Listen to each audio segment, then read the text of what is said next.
How to cancel on hotels.com. Hi everybody, welcome back to the channel. In today's video I'll simply guide you on how you can cancel your trips or your bookings on the hotels.com app. So you simply want to make sure to stick with me till the end. Now the process to cancel your hotels.com booking or trips are very simple. All you have to do is first of all open the hotels.com app and then make sure that you're signed into your account.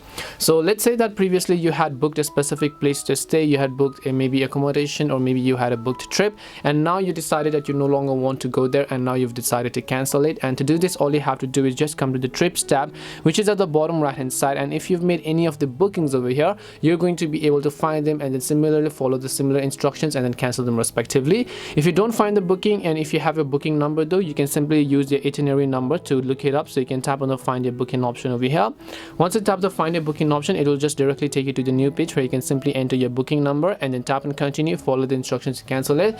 If this doesn't help, then I'll just recommend you simply contact the customer support in order to get in touch with them and then help them cancel your booking. So that is it for today's video on how you can cancel on hotels.com. We hope the video was helpful, and if it did help you, make sure to leave a like and subscribe to the channel, and if you have any questions, feel free to leave them down. Thank you very much for watching and see you in the next video.